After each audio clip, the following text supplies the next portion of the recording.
G'day guys, welcome back to the channel. I am Pierre and this is Simple Homebrew. This is episode 2 of the Brewers Brew Shed series, and I'm proud to present to you Little John's Brewing. And just a quick backstory, Little John's been following the channel ever since I started doing this series, and he's also a patron of mine and is a really good bloke. He came up with some great ideas and helped me out in the past with ideas when I brew. He also gave me this hat which I attached a microphone to, which is what you're listening to at the moment. This hat sort of basically stops my hair falling in the brew that some people don't like seeing, and keeps the hair out of my face while I'm actually trying to do my brewing. The video you're going to see is presented by Little John, and I think it pretty much is exactly how he presents his brew channel. So if you guys want to check him out, I've left a link down here.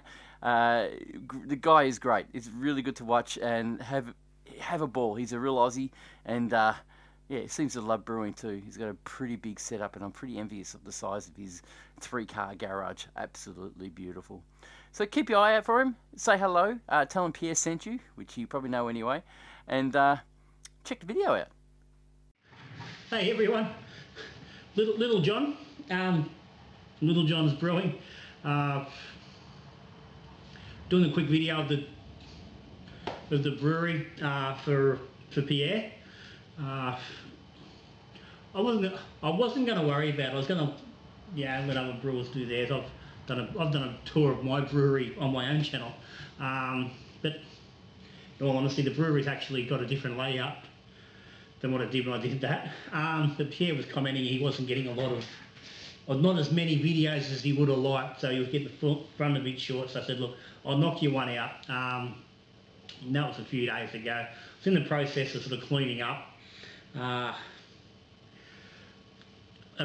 didn't really get there. I was waiting to sort of get it all sorted, and the reality is, I probably never get the brewery into a state of actual where it's really tidy, unless we've actually got a do-on where I've got like an event happening where I'll get out here and I will actually just really put everything away. But generally everything's in some sort of state of mid-brew or preparing for something or on the tail end of something. So I'm going to grab the camera, I'm going to walk you around, I'll have a bit of a look at what goes on out here. And you'll sort of mean by, things that are going on. Bearing in mind that as much as this is my brewery, it's a 3-car garage on the house. It was always designed to be, the original intention was it sort of be a party room, like our own pub. It's never ever really quite got there. It's gone through quite a few changes over the years, but it still currently gets used as a partial storage area for the house. But it is mainly focused on, this is my area where I get to hang out and do my brew stuff and play around doing my videos and things. It's late in the afternoon, the sun's gone down, so it's getting a little bit dark. The lighting in here is not super when there's no sunlight coming in. Obviously I use lights when I'm doing my own videos to make sure it's nice. I'm not going to worry about it. I think that adds a little bit of character if nothing else. So anyway, let me grab this camera and we'll get about. Alright, if we're going to do the tour properly, we need to start from out the back. You might as well get it all. I've just missed an absolute bloody cracking sunset out here. You see a little bit of pink there. But anyway, that's the outlook from the brewery. It's quite nice when you can actually see it. But anyway, we run off the back veranda of the house with the barbecue area and the smoker there. Where some of the magic happens. But anyway, 2 double doors on the veranda lead into the brew area. And we come in the door, and to the right is the bar. So it's the first point of access to visitors. Well, there's a crud beer from probably 2 days ago when I was clearing the beer line, and that's what I'm talking about. Tail end of stuff that hasn't made anywhere yet. quite often stuff doesn't really happen till Saturday when I've got a day off, so we'll see. So yeah, the bar, whiskey, spirit shelves up here, the 8-tap kegerator. I said before, I generally run 9 litre kegs. There's one big one in the back there. But she's a mess. I'm not the best, and you'll see, I'm not the best for keeping things overly tidy. I have my beer list just on a whiteboard, so it's easy to scrub off and change as I go. Got these little printed labels for the taps. I've got about 18 different variants that I can use. So if something's a little bit weird, I can label up on the board. The bar, which is just our old TV cabinet, which is flipped around the other way, so glasses and stuff in there. More bottles of leftover, more spirits and stuff in there. A couple of kegs floating around, so there's some empty ones there. The 218s, they're empty. The little fellas, they've both got beer in them. Gas bottles. From the bar.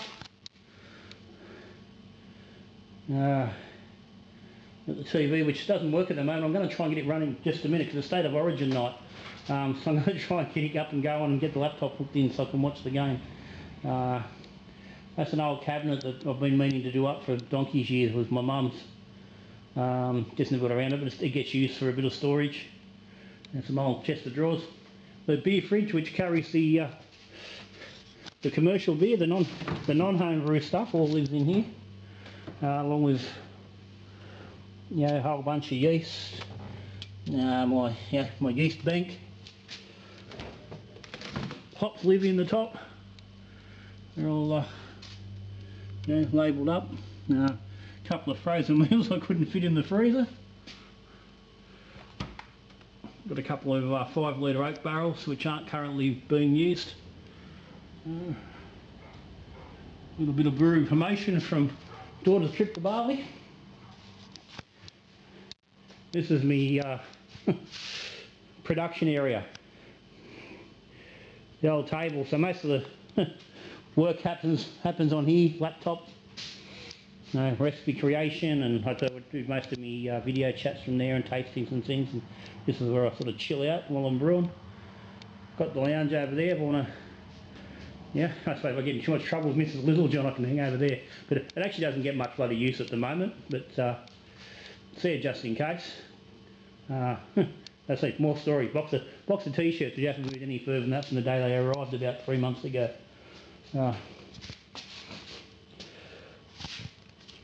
That's a crate and a box of bottles which have been washed and they're ready for the brew to get put into, which might happen tonight while the footy's on. When we switch down to the other end, I'll come back and just get a little bit of room. So from the bar down to the other end of the garage, there's between the two doors is this set of racks which separates one end from the other, and that's just a whole bunch of me bloody gear on there. I'll do that from the other side with the lights on. I've got a random rack here which is sort of all things spirits. So that's just all bottles of spirits and empty bottles, full bottles, stuff that's, that's a corn mash. There's another bit more corn mash down there which is waiting to, get a second run. So that's just always it's a bit of a bloody mess and leftovers. This is my recycling station for the house. We don't get recycling at home, so we don't have a bin, so every bloody week or so I've got to run all that shit to the tip. So it takes a bit of space. But, it's got to be somewhere. Down to the other end, this is what I actually call the brewery. This is where the brewing all happens down this end of the shed. This is a table the missus has bought like a week ago, which she's going to redo and customise, and just going to move into the dining room inside, so there's a new dining table. So this space is normally just open. Now you can see there, 2 roller doors along that front wall. It's a 3-car garage, size of a 3-car garage, but there's enough spacing in between for You can put 2 cars in here and still have workshop and storage, plenty of storage space. So again, this is flow over storage area in the corner here. An old buddy elevated bunk that had a table underneath that the daughter had for a few years, and that's just been converted to a little bit of storage to get stuff out of the way. For deep freeze and dryers and stuff. A couple of buckets. That's my old grain storage. Starlink, which keeps me online when the fucking decides to work properly. Then on the back wall, this wall faces north, single brick wall. It gets hot as this is the northwest corner of the house. It gets a lot of heat. So probably not the best place for this, but this is where it is. So 2 ferment fridges. So I can run different ferments at the same time. These batches actually both cold crashing at the moment, but I can obviously run one, different settings. My dry storage cupboard,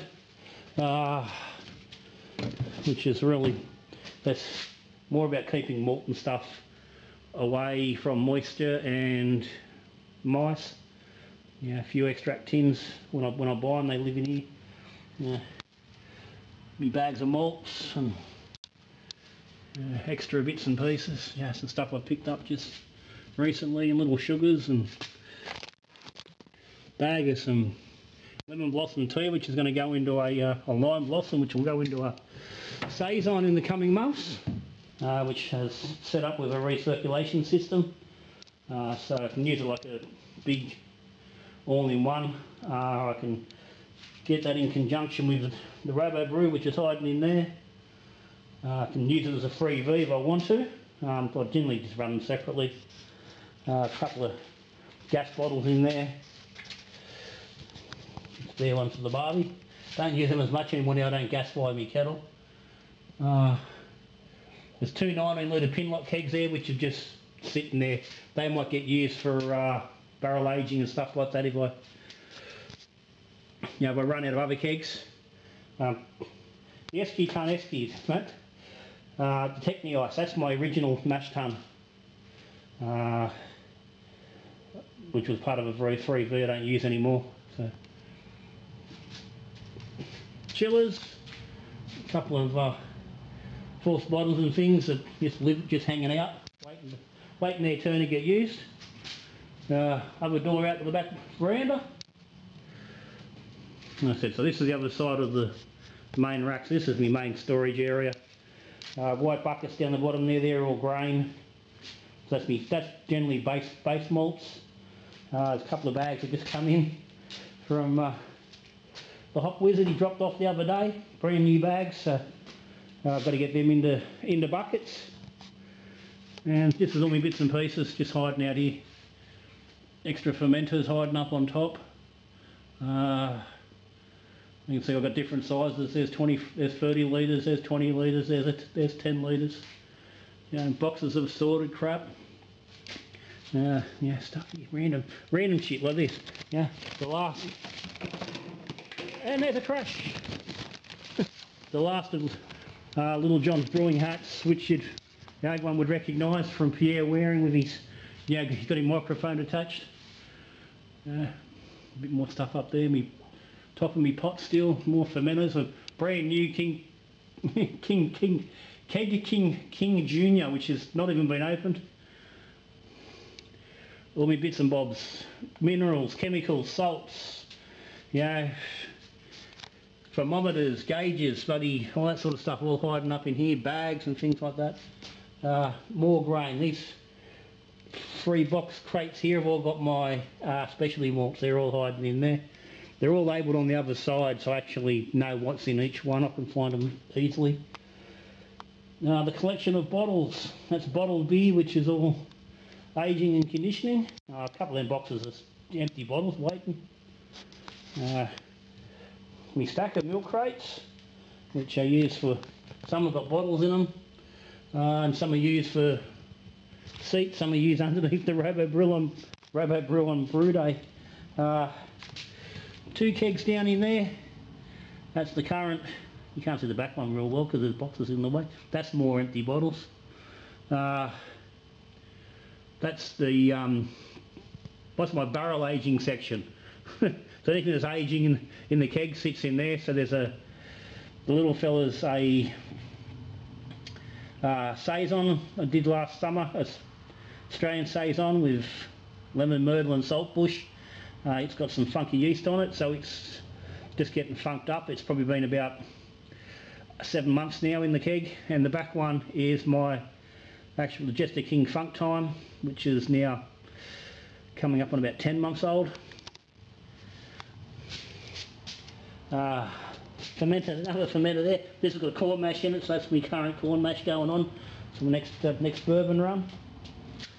Another random little trolley. It's got all bits and pieces. Me dehydrator for jerky, some towels and bits and pieces. Me cleaning gear, scales, hoses. I have that's me beer gun. It just sits there. It gets used a bit, so it's just ready to go. I need to come on and sort of grab it. Charcoal and smoking bits for the smoker, the grain mill. So at the moment, while I'm standing in the middle here, I'm going to do a bit of a roll around, is where I set my brewery up. So that stand there gets dragged out, or the robo brew will get pulled out into that empty section of floor there in the middle, and that's where I brew. I run my hoses in from that back door out to my hose out around the back of the house, and I transfer water quite manually from this closet, as I call it, the water closet. So yeah, it's an interesting way of doing it, but it works. I'd like to get water, an actual tap plumbed out here, but yeah, maybe one day. So anyway, that's the brewery. Hope you've enjoyed having a bit of a look around. As I said, you know, things always going on. But hey, I think everyone's brewery looks like that, so apologise for not being the absolutely cleanest place in the world. But it's a lot better than what quite often is. Well, while I'm sitting here drinking my flat all-in Brew and Go, would you believe it, I left gas out and let it out a couple too many times, and it's dissipated the gas out of the actual system, so I have to regas it. Still smells really good though. Has some carbonation still left in it, but that won't take too long. It's aged perfectly now, tastes really nice, it's well worth looking at. What do you think? The video was, for me, really great to watch. I know it was a long one, and I know that, well, to explain the video process and what happens, why I would say Little John has low quality video, is he lives in the sticks and there's no internet out there. As you probably saw in the video, he uses Starlink to try and do his brewing and video uplinks and things like that. So basically, that's the kind of video you want to watch, and it's still watchable. It's quite fine. Hope you liked it. Thank you, Little John, for supplying that video for everybody to watch, and I really, really do appreciate that. And of course, you are a patron of mine. Cheers, mate. Really love the support from you. Guys, if you haven't seen it, I have made a video on redoing my brew shed. I've actually got a new sink and everything. Today, I am actually building a dolly beer, and using the brew shed for the first time ever with the new sink and everything, and it's really hard to get used to. I still run out to the tap out the back to rinse my stuff out, and I realise I don't have to do that now. I can do it here in the sink I've got, and it's really, really good. Alright guys, thank you to the patrons for looking after the channel of Simple Homebrew. Thank you to you guys for watching this video and taking good notes on the things that you might learn from this. And guys, I'm doing this for you. So if you love it, give me a thumbs up, and we will see you in the next one. Cheers.